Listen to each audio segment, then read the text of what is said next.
Hello students, पिछले video lecture में आपने समरूप चुंबकीय क्षेत्र में स्थित धारावाही चालक पर बल देखा और F इजिकल टू क्या होगा ये अपन ने देखा BIL इंटू साइन थीटा। और बच्चों अपन ने सदिश रूप में ये देखा F equal to I into L cross B और L की दिशा किधर मापी जाती है? धारा प्रवाह की दिशा में ली जाती है। F equal to IL cross B।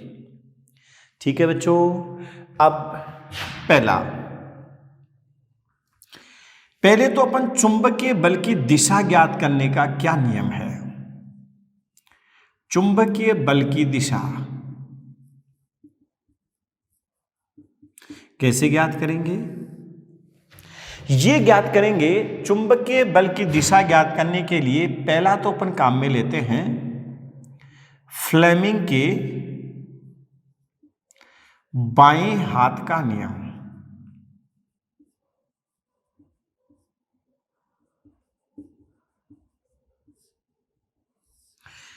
Fleming के बाएं हाथ का नियम काम में लेंगे। क्या कहता है ये फ्लेमिंग के बाएं हाथ का नियम? यदि बाएं हाथ की तर्जनी मध्यमिका तथा अंगूठे को परस्पर लंबवत इस प्रकार फैलाएं कि तर्जनी चुंबकीय क्षेत्र की दिशा को निरूपित करे, मध्यमिका चालक में प्रवाहित धारा की दिशा को व्यक्त करे तो अंगूठा चालक पर लगने वाले बल की दिशा को व्यक्त करेगा। जैसे ध्यान दो, ये बच्चों अपने पास धारावाही चालक है और ये तल के लंबवत नीचे की ओर कार्यरत समरूप चुंबकीय क्षेत्र में स्थित है और इसमें धारा I धारा जो है वो P से Q की ओर प्रवाहित हो रही है। तो चुंबकीय क्षेत्र होगा तल के लंबन नीचे की ओर। ध्यान दो बच्चों, चुंबकीय क्षेत्र तल के लंबन नीचे की ओर, धारा ऊपर की ओर, तो बल किधर लगेगा बच्चों? बाईं ओर। इस पर ये बल की दिशा आ जाए। तो ये है फ्लेमिंग के बाएं हाथ का नियम। याद करने का तरीका है, 4 फिंगर फील्ड को, central finger current, 4 F means field, central में C से करंट याद रखे, C से C, और थंब थ्रस्ट यानी बल को व्यक्त करेगा।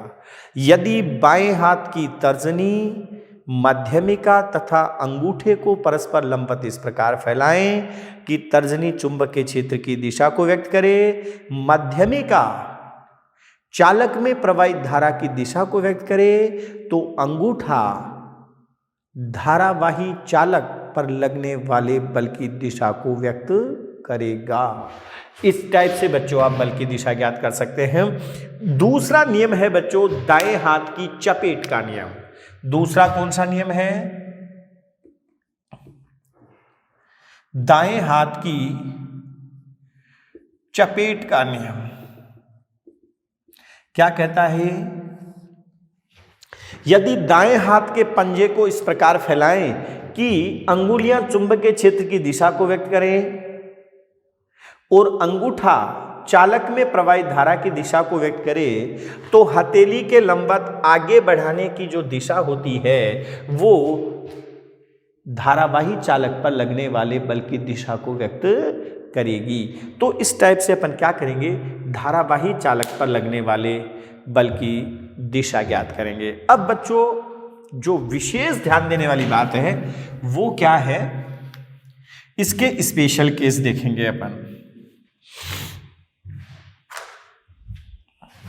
स्पेशल केसेस,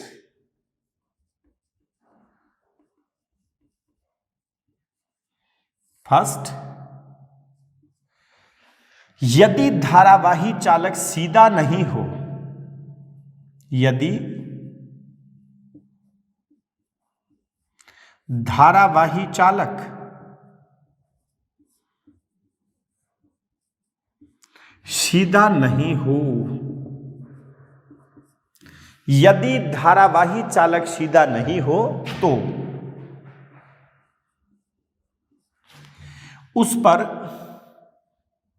बल ज्ञात करने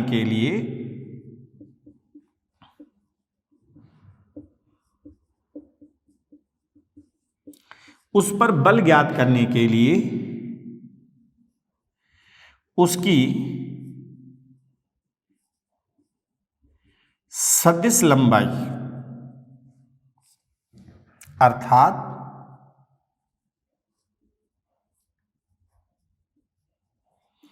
उसके दोनों सिरों के मध्य की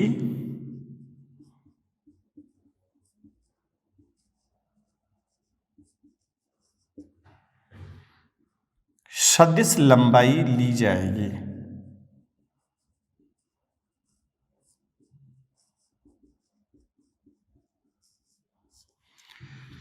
यदि धारावाही चालक सीधा नहीं हो तो उस पर बल ज्ञात करने के लिए उसकी सदिश लंबाई अर्थात उसके दोनों सिरों के बीच की सीधी लंबाई ली जाएगी। अब ध्यान दो बच्चों, जैसे यदि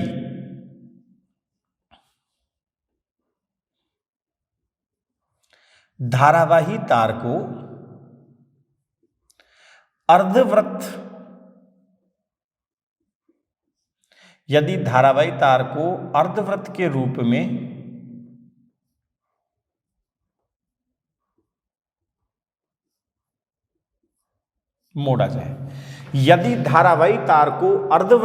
में मोड़ा जाए, तो क्या होगा?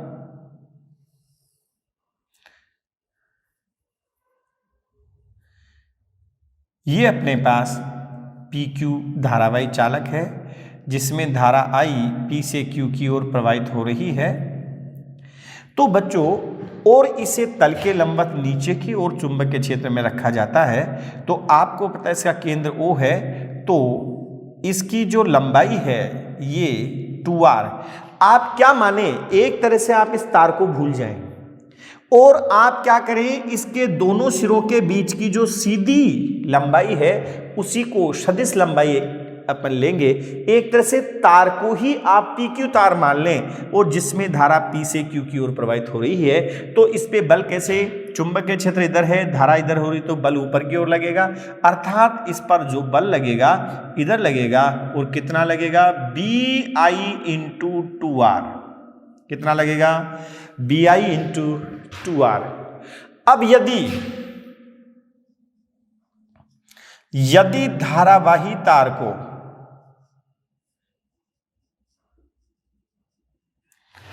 पूर्ण वृत्त के रूप में मोड़ दिया जाए,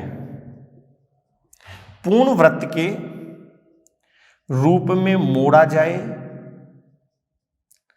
तो सदिश लंबाई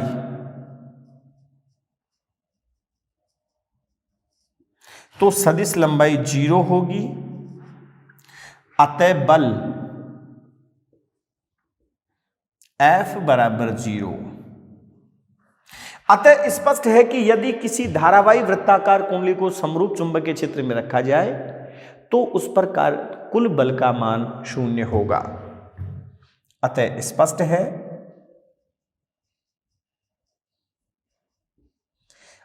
स्पष्ट है कि यदि किसी धारावाही कुंडली को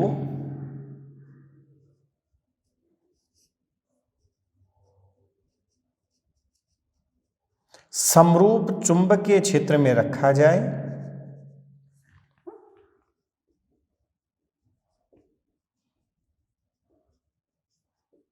तो उस पर कुल बल का मान 0 होगा।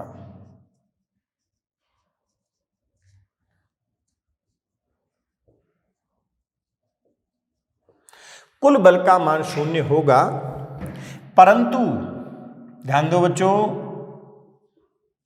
परंतु उस पर तनन या संपीड़न बल कार्य करेगा।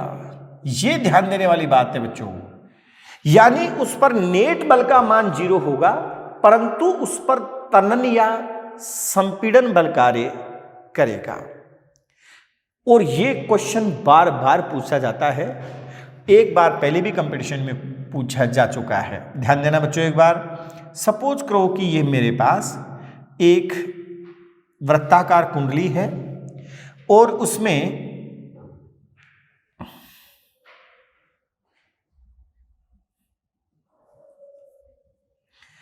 सपोज करो कि आई धारा जो है वो इधर बह रही है और इसकी जो त्रिज्या है वो R है और इसे तल के लंबवत नीचे की ओर कार्यरत समरूप चुंबकीय क्षेत्र B में रखा गया है। इसे क्या किया गया है? तल के लंबवत नीचे की ओर कार्यरत समरूप चुंबकीय क्षेत्र B में रखा गया है। तो बच्चों देखो, अगर मैं इसको छोटे छोटे अल्पांशों के रूप में मान लूं, इस कुंडली को कई dl लंबाई के अल्पांशों से मिलकर बना हुआ माना जा सकता है।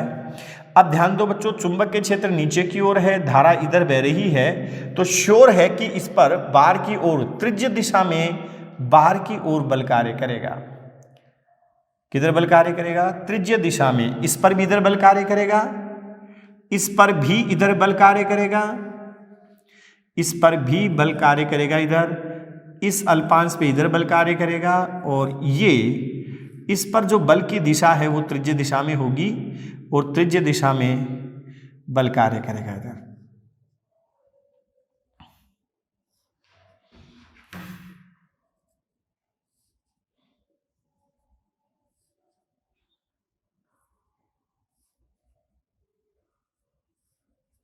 यानी कुल मिला के सभी दिशाओं में इस टाइप से त्रिज्य दिशा में बाहर की ओर बल कार्य करेगा और इन बलों की दिशा यादृच्छिक होने के कारण नेट बल का मान बच्चों निश्चित रूप से कितना आएगा?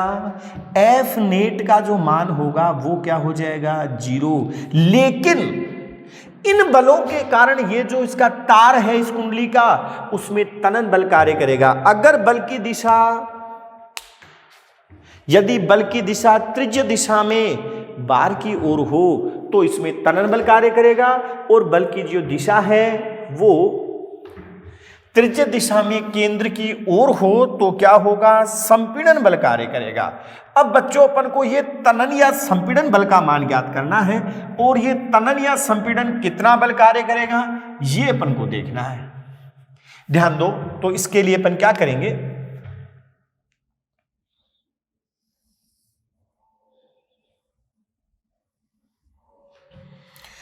सपोज करो कि इसमें आई धारा इधर बह रही है और चुंबकीय क्षेत्र तल के लंबवत नीचे की ओर है। चुंबकीय क्षेत्र तल के लंबवत किधर है? नीचे की ओर है। तो आपको पता है बच्चों, मैं क्या करता हूं, एक dl लंबाई का अल्पांश लेता हूं और ये इसका सेंटर है, ये इसका मध्य बिंदु है। आपको पता है कि इसमें जो तनन बल कार्य करेगा वो किधर करेगा? टेंशन इधर आएगा, टेंशन की दिशा इधर आएगी और टेंशन की दिशा इस तार के अनुदिशी तनाव होगा, ये टेंशन की दिशा इधर आएगी। अगर ये कोण डेल्टा थीटा है कुल, तो ये कोण डेल्टा थीटा बाई 2 होगा और ये भी डेल्टा थीटा बाई 2 होगा, और ये बच्चों क्षैतिज के साथ जो कोण होगा ये भी डेल्टा थीटा बाई 2 होगा और ये भी डेल्टा थीटा बाई 2 होगा। यदि टेंशन का इधर घटक लिया जाए तो ये होगा T cos delta theta by 2, और इधर जो घटक होगा वो होगा T into sine delta theta by 2। इसका इधर घटक बनेगा T cos delta theta by 2 और इधर घटक बनेगा T into sine delta theta by 2। ये दोनों घटक बच्चों बराबर और विपरीत दिशा में होने के कारण कैंसिल हो जाएंगे, और ये जो 2t साइन, ये जो केंद्र की ओर 2t sine delta theta by 2 लगेगा वो किससे बैलेंस होगा? केंद्र की ओर जो बल लगेगा वो किससे बैलेंस होगा? इस चाप पर लगने वाले, इस चाप पर लगने वाले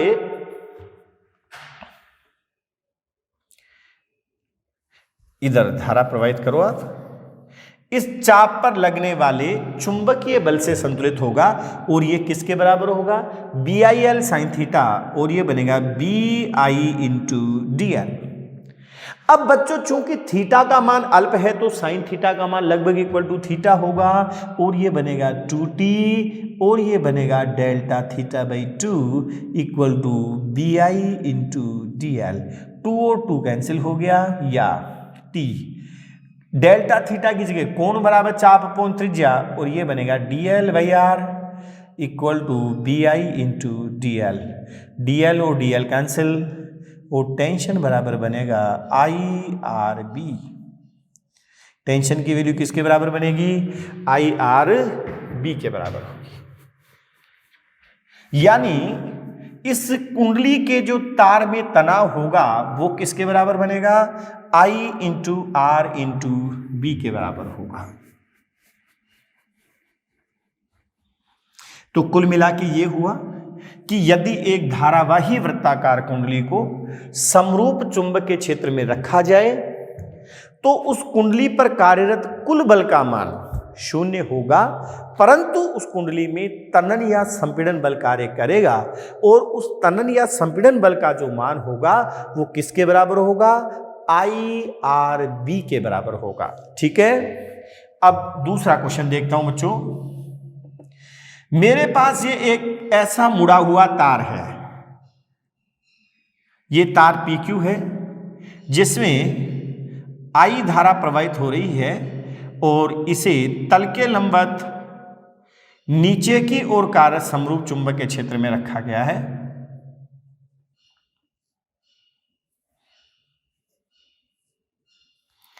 ये P है और ये Q है। इसमें I धारा P से Q की ओर प्रवाहित हो रही है, और इस तार की जो लंबाई है वो L है, और इसके दोनों सिरों के बीच की ये जो सीधी दूरी है बच्चों वो क्या है, D है। तो आपको पता है कि इस धारावाही तार पर बल ज्ञात करने के लिए मेरे को कौन सी लंबाई ली जाएगी, सदिश लंबाई।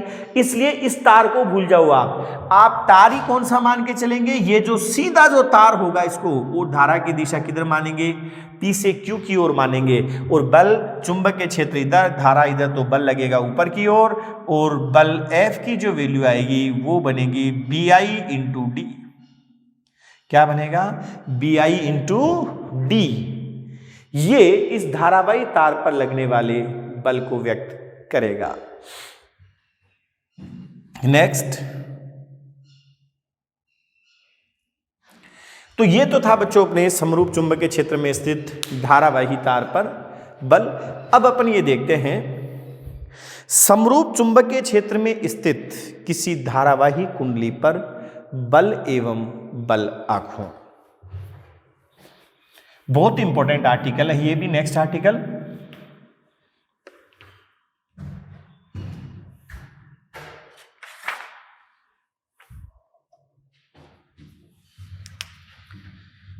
समरूप चुंबकीय क्षेत्र में स्थित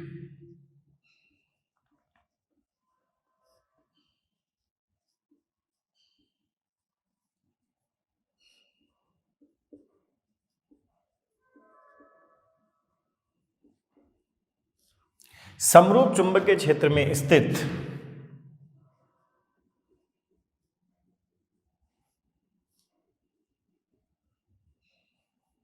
धारावाही कुंडली पर बल एवं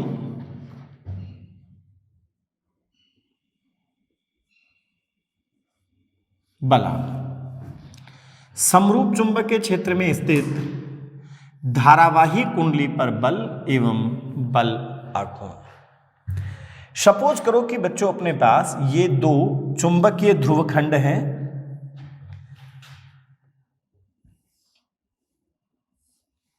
जिनसे समरूप चुंबकीय क्षेत्र उत्पन्न हो रहा है।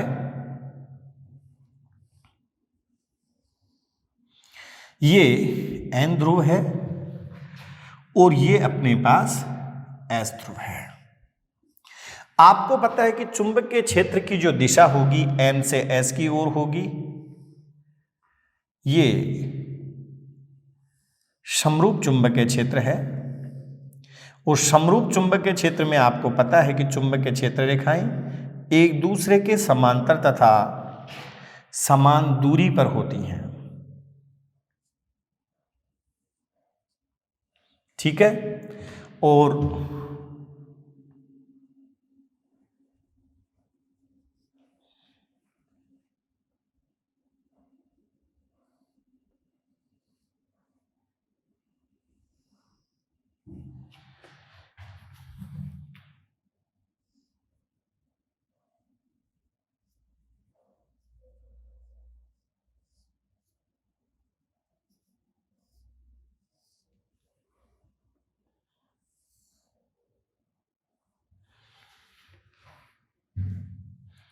ये अपने पास PQRS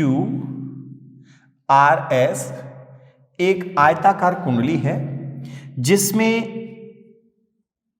एंटी क्लॉकवाइज डायरेक्शन में I धारा प्रवाहित हो रही है। और ये जो कुंडली है वो चुंबक कुंडली का जो तल चुंबकीय क्षेत्र के साथ थीटा कोण बनाता है। कुंडली का जो तल है वो कितना कोण बनाता है? थीटा कोण बनाता है। ये चुंबकीय क्षेत्र का परिमाण B है और इस कुंडली की जो लंबाई है वो L है, स्मॉल l, और जो चौड़ाई है वो स्मॉल b है। ठीक है। तो अपन क्या कहेंगे? माना कि आयताकार कुंडली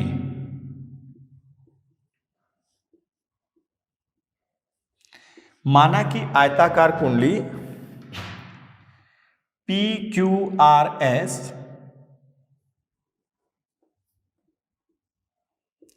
दो चुंबकीय ध्रुवखंडों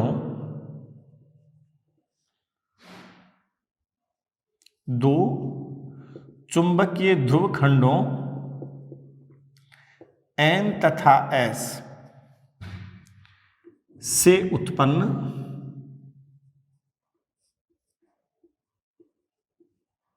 समरूप चुंबकीय क्षेत्र, माना कि आयताकार कुंडली PQRS दो चुंबकीय ध्रुवखंडों N तथा S से उत्पन्न समरूप चुंबकीय क्षेत्र में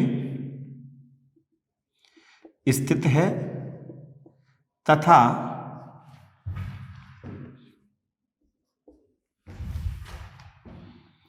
y डैश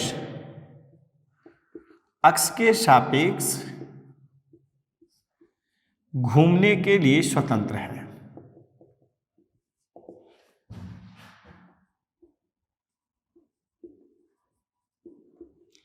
इसमें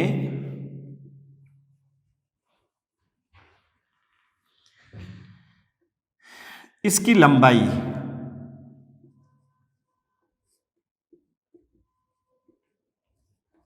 L तथा चौड़ाई B है।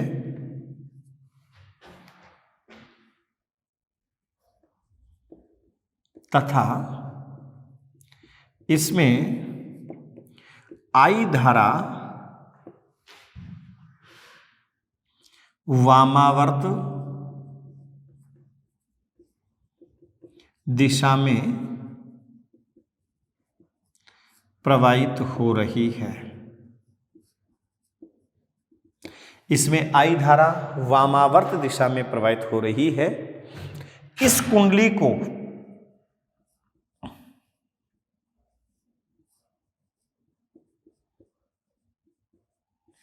चार धारावाही चालक PQ, QR, RS तथा SP से मिलकर बना हुआ माना जा सकता है। इस कुंडली को चार धारावाही चालकों से मिलकर बना हुआ माना जा सकता है। अब अपन क्या कहेंगे? फर्स्ट, धारावाही चालक PQ पर बल धारावाही चालक PQ पर बल F1 इजिकल टू क्या बनेगा, IBL into B into L into sine 90 degree. क्योंकि L और B के बीच में, ये L हमेशा से ही रहेगी, ये कुंडली चाहे ऐसा घूम जाए लेकिन L जो है वो हमेशा चुंबकीय क्षेत्र के लंबवत ही रहेगी, इसलिए ILB साइन 90 डिग्री और कुल मिला के बनेगा I into B into L। अब बच्चों चुंबकीय क्षेत्र देखो, बल इधर है, धारा इधर है, ध्यान देना एक बार, चुंबकीय क्षेत्र इधर है, धारा ऊपर की ओर बह रही है, तो बल किधर लगेगा, तल के लंबवत नीचे की ओर। इस बल की जो दिशा होगी वो किधर होगा बच्चों, तल के लंबवत नीचे की ओर। इस बल की जो दिशा होगी इस पर बल लगेगा तल के लंबवत नीचे की ओर, और इसको मैं इस टाइप से, नीचे की ओर डायरेक्शन है तल के लंबवत, इसलिए इधर दिखा सकता हूं। क्लियर है, ये F1 लगेगा IBL और तल के लंबवत नीचे की ओर। फिर अपन देखते हैं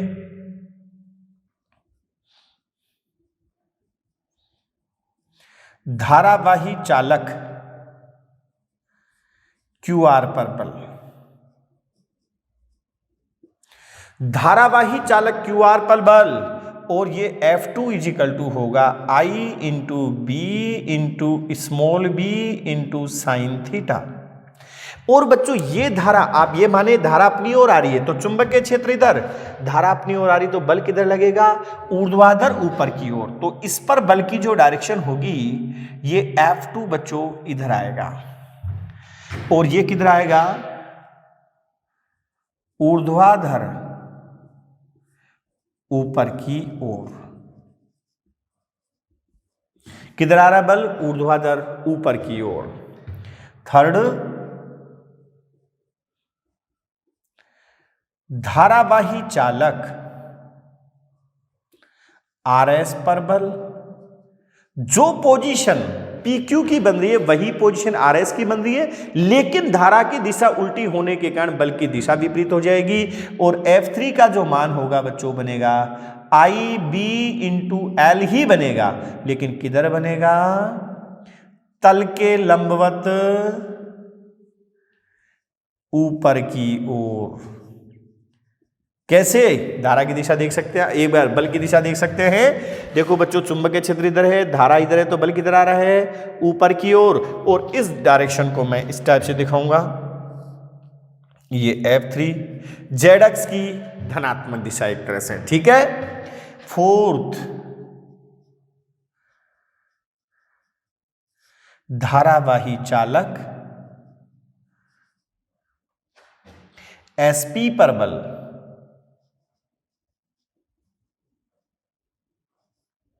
F4 equal to I capital B into B into sine theta, B sine theta, और ये आएगा ऊर्ध्वाधर नीचे की ओर। किधर आएगा, ऊर्ध्वाधर नीचे की ओर आएगा। अब ये क्योंकि धारा की दिशा विपरीत हो गई, ये F4 इधर आएगा। अब बच्चों इससे क्या निष्कर्ष निकला, ध्यान दें, बल F2 तथा F4 एक दूसरे के बराबर तथा विपरीत दिशा में होने के कारण एक दूसरे को निरस्त करेंगे, और बल F1 तथा F3 भी एक दूसरे के बराबर तथा विपरीत दिशा में होने के कारण एक दूसरे को निरस्त करेंगे। अतः धारावाही कुंडली पर नेट बल का मान क्या होगा, 0 होगा, ठीक है। F2 और F4 एक दूसरे के बराबर विपरीत दिशा में है, F1 तथा F3 एक दूसरे के बराबर तथा विपरीत दिशा में है, अतः कुंडली पर कुल बल का मान क्या होगा, 0। तो बच्चों अपन क्या लिखेंगे, ध्यान से समझें एक बार, इसको मैं मिटाता हूं। बहुत ही इंपॉर्टेंट लॉजिक आया अपने पास।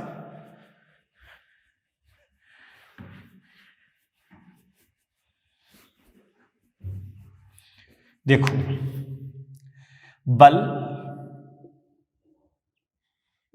F1 तथा F3 एक दूसरे के बराबर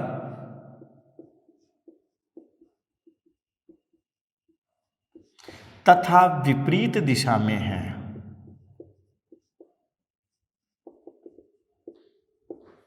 इसी प्रकार F2 तथा F4 भी बराबर तथा विपरीत दिशा में है। अतः कुंडली पर कुल बल का मान 0 होगा।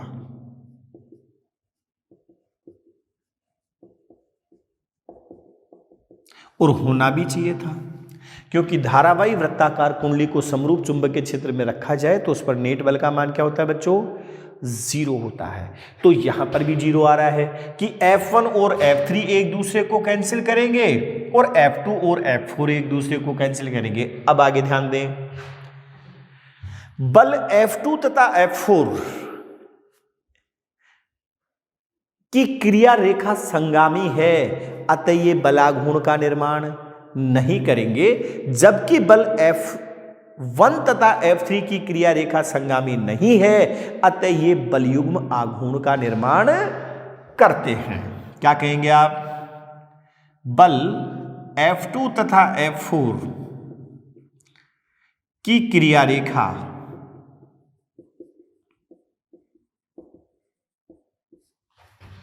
संगामी है,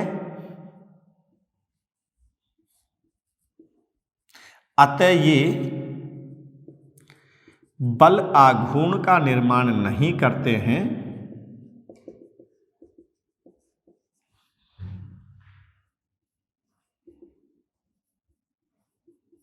आपको पता है कि यदि दो बल बराबर और विपरीत दिशा में है और इनकी क्रिया रेखा संगामी नहीं है तो ये बलाघूर्ण का निर्माण करते हैं, लेकिन अगर क्रिया रेखा संगामी है तो बलाघूर्ण का निर्माण नहीं करते हैं। परंतु बल F1 तथा F3 संगामी नहीं होने के कारण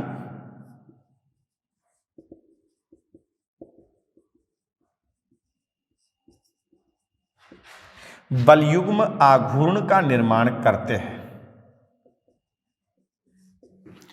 बलयुग्म आघूर्ण का निर्माण करते हैं। अब बच्चों क्या बनेगा केस, ध्यान दें। ये F1 अगर इधर लग रहा है तो F3 इधर लगेगा और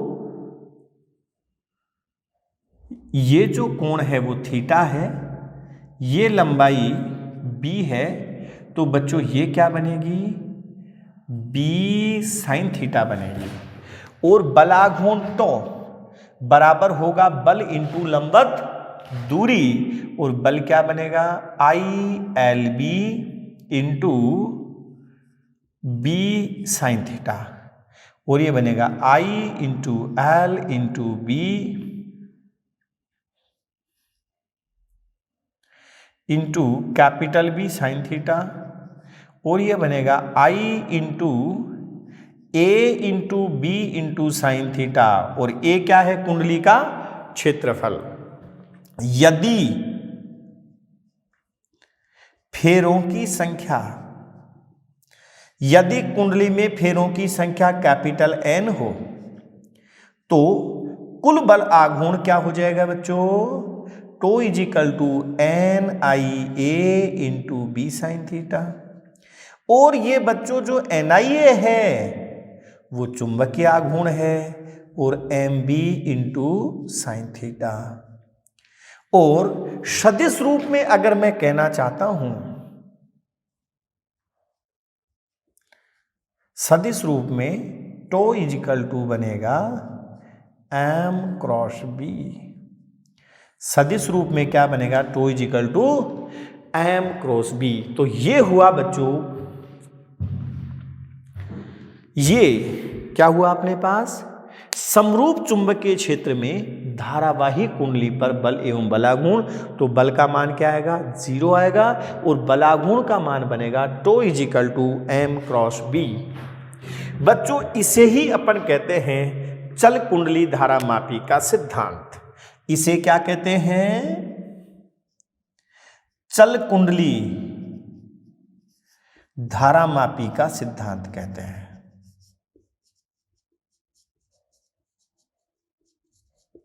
अब बच्चों ये चल कुंडली धारामापी सिद्धांत क्या है, इसको थोड़ा सा अपन एक्सप्लेन करते हैं।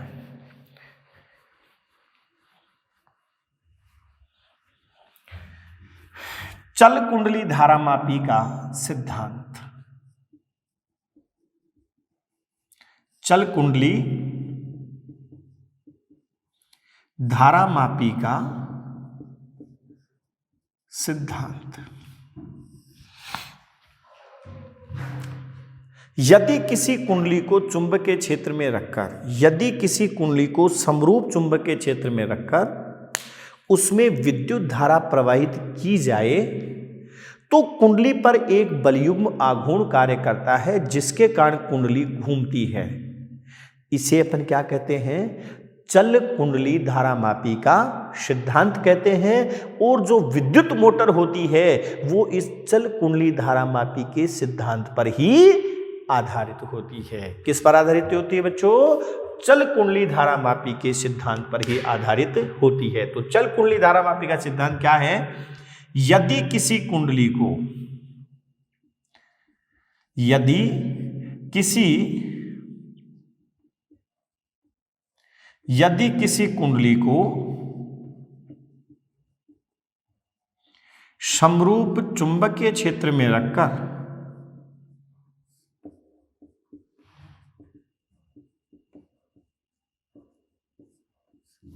यदि किसी कुंडली को समरूप चुंबकीय क्षेत्र में रखकर उसमें विद्युत धारा प्रवाहित की जाए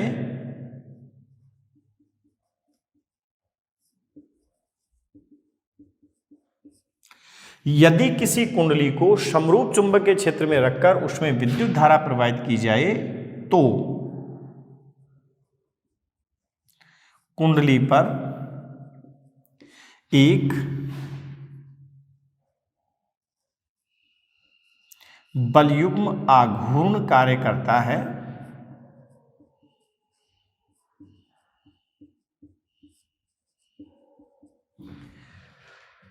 तो कुंडली पर एक बलयुग्म आघूर्ण कार्य करता है, इसे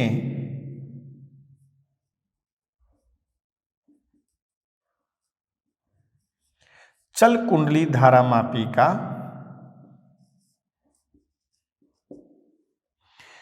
बलयुग्म आघूर्ण कार्य करता है जिसके कारण कुंडली घूमती है।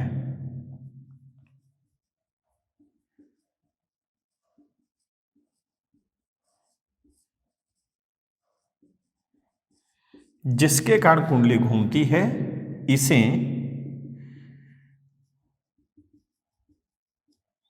चल कुंडली धारामापी सिद्धांत कहते हैं। ठीक है, विद्युत मोटर इसी सिद्धांत पर कार्य करती है।